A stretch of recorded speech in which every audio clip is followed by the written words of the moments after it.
朋友們，世界杯已經結束，但世界杯決賽的餘音仍然繞梁3日。咱們今天先聚焦近日的重磅新聞，然後再看看皇家馬德里穆里尼奧来了之後，這段时間發生了什麼。首先，在昨天的加时赛，阿根廷0-1不敌西班牙队之後，阿根廷队老後衛奧塔门迪找上了西班牙隊長羅德里，發生了激烈的口角。雖然過去都是曼城的老隊友，但奧塔門迪當面指責說羅德里和拉波爾特在賽前關於裁判的言論是整整哭了1周，場面火藥味十足啊！當時中場哨響以後，羅德里想過去找阿根廷球員打招呼，可奧塔門迪毫不客氣地迎了上去，當着羅德里和奧亞薩瓦爾的面直接開火。他說：“整整1周你們都在哭，你和拉波爾特，你們2個這種事情不該做，朋友，你們一直在對裁判哭訴。”羅德里一臉驚訝，連連的反問：“什麼？”這時候，奧亞薩瓦爾還想試圖上前安撫奧塔門迪，卻被阿根廷人直接無視。於是奧亞薩瓦爾只能離開了。羅德里隨後嘟囔着要求尊重，奧塔門迪立刻又打斷：“我有尊重，但你不該那樣說話，知道嗎？”羅德里追問道：“我說了什麼？”這個時候，攝像機的鏡頭中只能看到奧塔門迪的背影，他仍然在繼續對着羅德里嘟囔着什麼。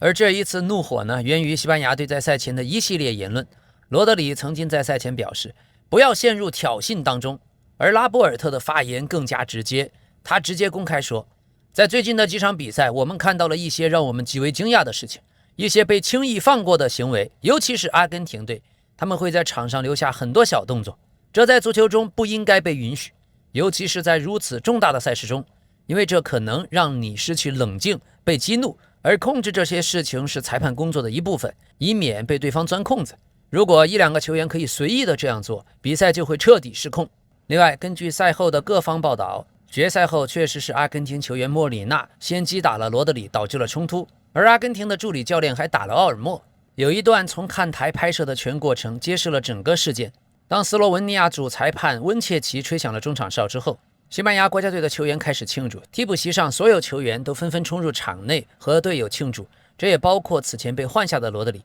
羅德里經過阿根廷右後衛莫里納身邊的時候，莫里納突然向他的胸口揮了一拳。目前尚不清楚在這個過程中是否存在雙方言語上的挑釁，而羅德里在被打了之後停下腳步，斥責了這位馬德里競技的後衛，兩個人面對面發生了推搡，隨後雙方許多隊友都趕來，從而引發了後來的那一幕。此外，阿根廷教練組的成員羅伯托·阿亞拉也被拍到擊打了奧爾默。裁判告知這位前博卡青年队的中場球員，他也被出示了紅牌，也將面臨進一步的紀律處分。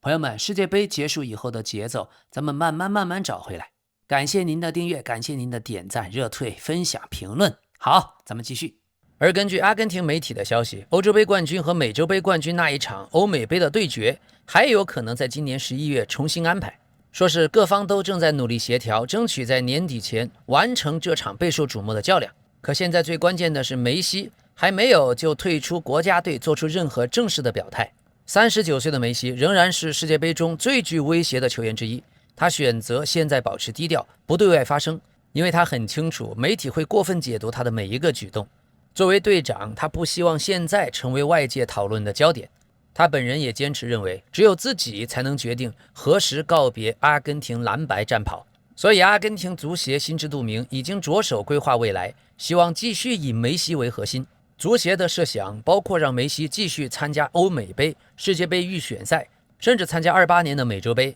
不過要注意，梅西現在和俱樂部邁阿密國際的合同簽到了28年6月，這也就意味着未來2年他仍然將保持穩定的比賽節奏。但現在更重要的是讓梅西冷靜下來，重新的思考。輸掉決賽的打擊需要一段時間才能慢慢消化，等到情緒完全平復之後，他才會和阿根廷足協溝通自己的真實想法。目前足協方面没有對他提出任何要求，也不會催促他做出決定。那麼如果真的如阿根廷媒體所說，今年11月歐美杯還能成行，他們將再次迎戰西班牙。現在決賽後那麼多風波，那麼這場比賽也會備受期待。可老 K 個人覺得呀，這可能是阿根廷媒體的一廂情願。站在中立的角度，大家都覺得還有必要嗎？而現在阿根廷球隊裡面，小蜘蛛阿爾瓦雷斯的未來最受關注。正如巴塞羅那主席拉波爾塔之前所說，巴薩為他開出的1億歐元報價將保留到7月底。巴塞羅那決定給他一些時間。讓他先從決賽失利的陰影中平復。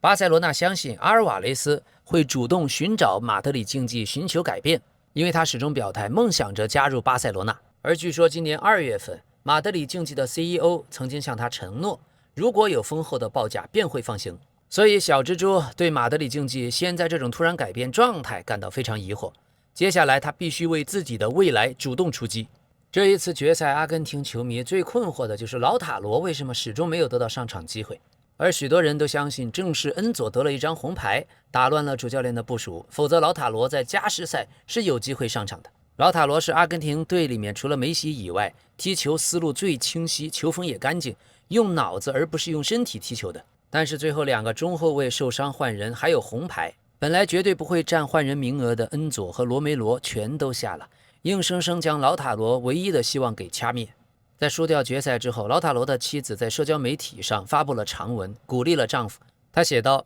沉穩持重，待人始終謙和，無論身處什麼位置，你都在默默付出，相信努力終會迎來回報。我看着你為這屆世界杯準備了太久太久，我看過你在無人注視下的所有的努力，身體上的錘煉，精神上的堅持，日復一日的訓練，還有那股不斷想突破自己的勁头。你身上那種渴望成長的力量讓我由衷敬佩，你那份不服輸的韌性讓我無比驕傲，而你始終如一的謙遜更是一次次讓我動容。即便在最美好的時刻，你最先想到的也總是我們。你總這樣對我們說，這是為了你們，一切都是為了你們。每次看到這句話，我都會喉嚨發緊，說不出話來，因為在所有人看到的那位球員的背後，站着一個心懷赤誠的人，而這正是我最大的骄傲。我由衷的敬佩你，我全心全意愛你。儘管這次輸了，但對我們來說，你早就是贏家了。世界杯決賽輸球以後，在阿根廷首都布宜諾斯艾利斯街頭也爆發了各種惡性的騷亂，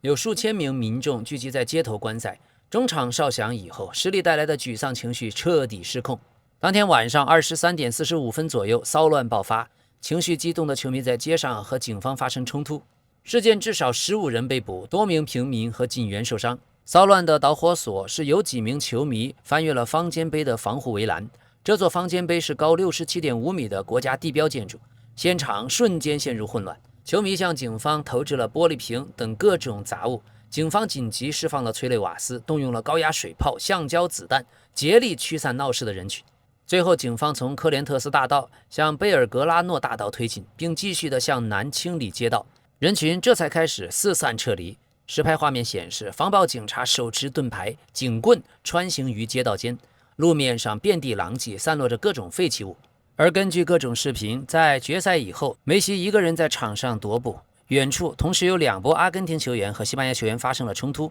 隨後又打成一团。見到此情此景，梅西也只能無奈地叉着腰。最後，當西班牙隊作為世界杯冠軍登上領獎台的時候，他們的對手阿根廷隊選擇集體背過身去，不願意直視這一幕。賽後，阿根廷足協宣布拒絕參加任何決賽後的採訪，媒體乾等了2小時。而西班牙國家隊已經回到了馬德里舉行世界杯奪冠遊行。由於天氣很熱，許多球員在巡遊途中都脫下了上衣。遊行中，球迷們用各種各樣有創意的方式表達對西班牙隊的支持。其中有一件是世界杯獎杯的造型的紙板模型，但上面貼着主教練德拉夫恩特的頭像。視頻中我們還能看到西班牙球員伊格萊西亞斯化身為 DJ， 站在音響的設備前給隊友給球迷們播放音樂。與此同時，波羅不斷地向道路兩旁的球迷揮手致意，帶動着大家齊聲歡呼，將氣氛推向高潮。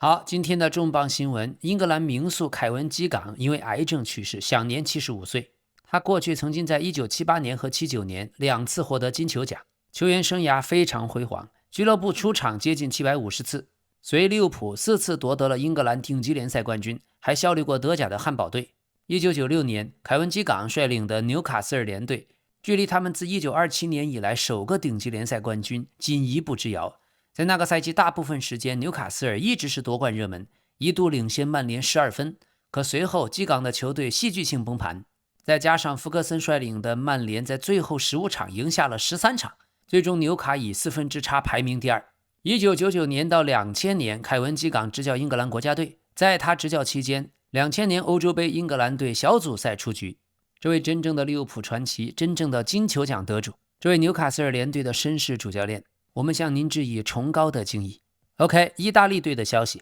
他們正嘗試邀請瓜迪奧拉執教意大利隊。馬爾蒂尼和萊昂納多已經在巴塞羅那會見了瓜迪奧拉，這是一次具體性的嘗試，但目前還不能確定瓜迪奧拉是不是會成為意大利國家隊下一任主教練。而據米蘭體育報最新報道，瓜迪奧拉更傾向於拒絕，他已經宣布會暫時離開足球圈，想體驗沒有足球的生活，想把時間完全留給家人和孩子。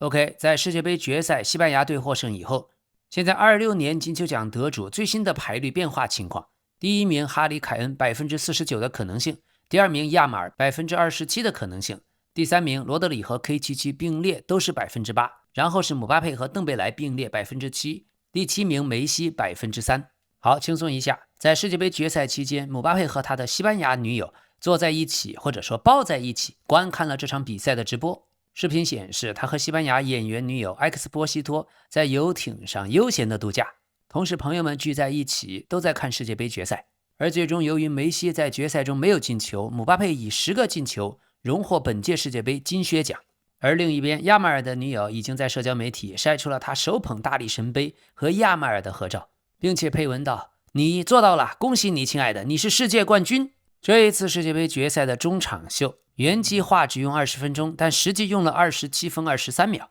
其中大羅納爾多和小羅的出場是最大的驚喜。個人覺得中場秀相當有意思，推薦大家在 YouTube 找來看一下。接下來讓我們關注一下皇家馬德里。根據西班牙記者最新的說法，世界杯金球獎羅德里想要在今年夏天加盟皇馬，他已經拒絕了曼城多份續約的提議。現在30歲的羅德里和曼城的合同只剩最後1年。曼城必須在今年夏天賣人，或者明年夏天讓他自由離隊之間做出選擇。而皇馬內部有許多人認為羅德里會是皇馬的重要補強，但內部意見不統一，俱樂部管理層還沒有決定是否正式遞交報價，這主要是主席老佛爺還沒有下定決心。而本周一，土耳其21歲的年輕巨星居雷爾已經結束了休假，回到了皇馬訓練基地。主教練穆里尼奧非常相信他的潛力，希望和他密切合作。過去在執教費內巴切的時候，穆里尼奧就已經嘗試過想用租借的方式引進他。現在穆里尼奧希望他能在皇馬的中場充分發揮能力，但是要想坐穩主力也不容易，尤其是比席爾瓦已經加盟皇马。按照穆里尼奧偏愛的4-2-3-1陣型，這2個人預計會在前腰和右邊鋒的位置直接競爭。而上賽季居雷爾在前腰的位置表現出色，各項賽事送出14次助攻，其中8次助攻的姆巴佩，2個人之間配合非常默契。而皇馬的陣型下賽季在左後衛這個位置上將有門迪、卡雷拉斯、庫庫雷利亞3位。門迪最主要工資太高，而且身體太玻璃，但如果健康的门迪仍然是目前世界上防守最好的左後衛之一。首發第一肯定是庫庫雷利亞，第2位可能卡雷拉斯，最後是門迪。還有中場小將迪亞哥·皮塔奇已經從 U19 的歐青賽歸來，穆里尼奧已經將他徵召到一線隊參與訓練，他也是目前皇馬中場的節拍器。如果給他機會，讓他慢慢適應比賽的強度，皮塔奇有天賦，好好培養一下，上限非常高。而另一邊，現在維尼修斯的續約仍然是今年夏天皇馬的首要任務。最近小熊維尼剛剛蓄了鬍子，不知道會不會用新的造型出現在新賽季的賽場上。